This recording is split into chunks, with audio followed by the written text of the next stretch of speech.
Hi, welcome to the SELFMADE book channel. I'm Bianca. And I'm Dr. Byron. Dr. Byron. Yes, ma'am. What do you want to talk about today? I want to talk about, there's probably a word for this. I speak to a lot of people on this mentoring journey, and sometimes they have an interesting priority list, but that's not really where I want to go with it. So what I mean is this: they say, before I can do such and such, I have to do such and such first. Mm-hmm. Do you ever hear that? So like, I have to do my research, or I have to do... No. It'll be like, I want to write a book, but before I write a book, I have to start going to the gym. Yeah. A totally unrelated scenarios. Yeah. What? I've experienced that. I'm like, okay, and why are those two I don't get related? Yeah. Okay, what's the point? So I'm like, I hear that all the time. It drives me crazy. I'm like, but in their mind, they've decided, right? That one thing comes before the other. That not that one thing comes before the other, but this one thing must be done before they can start the other thing. And then what ends up happening is they have to wait. It's whatever it is that's stopping them from moving forward. That one thing takes 3 months, 6 months, 9 months, 12 months before you can even start. Because they weren't consistent in those things anyway, or before they even start. Okay? Yeah, and I like, even like, okay, some things are monetary, sure, and I get that element of it, right?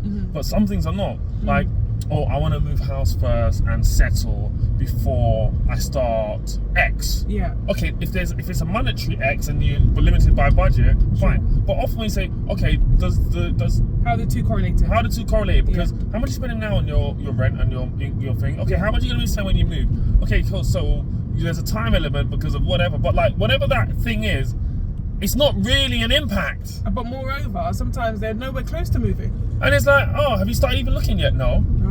Have you spoken to a broker yet? No. Have you got your deposit together yet? No. So like, hang on a second. So why is that stopping you from making extra money that would help you to get your deposit together? Yeah. So I'm like, I always hear it recently, and even the other day I had to pull up someone. I'm like, hang on a second. Why are we waiting 6 months for that? They've got nothing to do with each other. I said, tell me it's just an excuse then. It's an excuse. But there must be a scientific word for this. Like, scientific word for an excuse? No, like, it's not just an excuse. It's just an excuse. It's a delay tactic. It's just but the excuse is not always for you. Sometimes you could argue they're trying to use that excuse to prevent them from committing to taking an action with you as a mentor or something. But sometimes it's just an excuse they're using for themselves. Yeah. Yeah. It wasn't like, oh, I need this before I start mentoring with you. No. It was just like, I just need it. They're already in. Yeah. And it was like, oh yeah, before I do this, I'm gonna need to do this first. So let me get that out of the way. And then it's like they can't do both. I wonder also if it's because they've attributed the success or something with their success or something else. Like for example, in dating, sometimes I know some of my friends, like in the dating world, they're like, okay, well, I need to go to the gym and lose weight, or I need to do this before I get a partner, before I go out there and try and find a partner. Kind of thing. Partially I can understand, because perhaps they want to present their best version of themselves, or perhaps they've put on weight. I can understand elements of that potentially. I can understand that. Yes, in principle. Yes. But it depends if you have a plan in place. Otherwise, that could be a reoccurring theme for years. Absolutely. Yeah. So it's like, okay, now it's saying, okay, before you start going on the dating apps, you wanna lose weight, blah blah blah. Okay, cool. Have you ever weighed that weight before? No. Okay, fine. Have you dated before? Yeah. Yes, okay, cool. Exactly. So that's interesting. So you dated before, but you were always that way. So why is that? Why the two correlated? Is my point. Yeah, I get it. Like, and causation. So I was just like, I don't know. I was. What do you do to help overcome that? Is it just by pointing out? What I was gonna say was, perhaps they see the item as a top priority item, and they can't have two top priority items. Sure. Because I think like we do well with, we can have lots of priorities. 10 priority items, sure, and we spin the plates and get them all done. Juggle them all, yeah. So maybe it's that. Maybe they can only have one top priority item on their list at any one time. Otherwise, they just can't get it done. Interesting. Maybe that's what it is. Yeah. I can see that. Yeah? Okay, we gave them an out. But how do you overcome that? Because life isn't like that. Is it? Life just doesn't, that's just not how life presents itself. in a way where you can always have one thing after the other, like A, B, C, D. Like sometimes life just doesn't happen like that. Yeah. D comes before A just because of something has happened, just whatever. Opportunity presents itself, and you can't. I think people have to be better at juggling. Then is the outcome of that conversation. Yeah. Facts. How do you get better at juggling or multitasking or having more than one priority? And they lack accountability.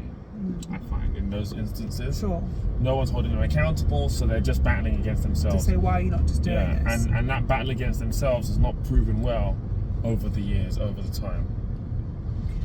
I think also you have to just push forward. You just have to keep moving forward, and I think sometimes that prevents you. I think it's a procrastination. Maybe it's a procrastination thing. Maybe that's your scientific word you're looking for.